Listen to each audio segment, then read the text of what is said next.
বছরের একটি ফজিলতপূর্ণ রাত হচ্ছে লাইলাতুন নিসফি মিন শাবান তথা লাইলাতুল বারাত বা শবে বরাত।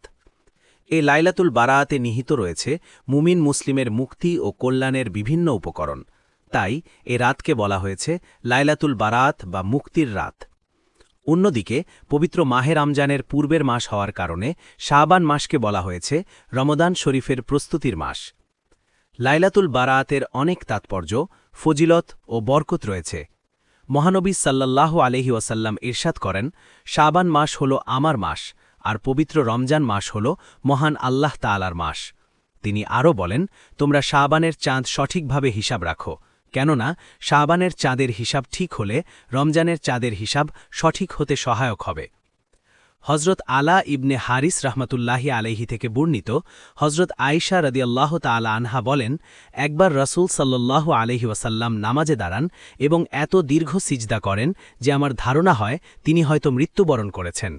আমি তখন উঠে তার বৃদ্ধাঙ্গুলি নাড়া দিলাম, তখন তার বৃদ্ধাঙ্গুলি নড়ল।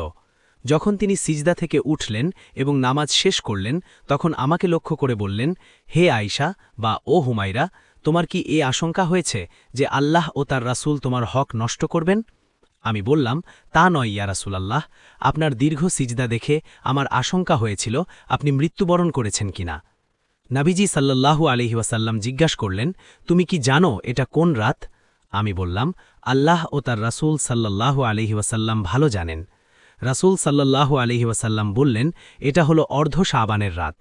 আল্লাহ তাআলা অর্ধ শাবানে তার বান্দাদের প্রতি নজর দেন এবং ক্ষমা প্রার্থনাকারীদের ক্ষমা করেন, অনুগ্রহ প্রার্থীদের প্রতি অনুগ্রহ করেন, আর বিদ্বেষ পোষণকারীদেরকে ছেড়ে দেন তাদের অবস্থাতেই। সুতরাং আজকের এই রাতে আমাদের সকলকেই সঠিকভাবে ইবাদত করার তৌফিক দান করুন।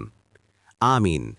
আমাদের চ্যানেল রাইসা জারিফকে ফলো, লাইক ও কমেন্ট করে আমাদের সাথেই থাকুন। আমি আপনাদের জন্য দোয়া করব ইনশাআল্লাহ। আপনারাও আমার জন্য দোয়া করবেন।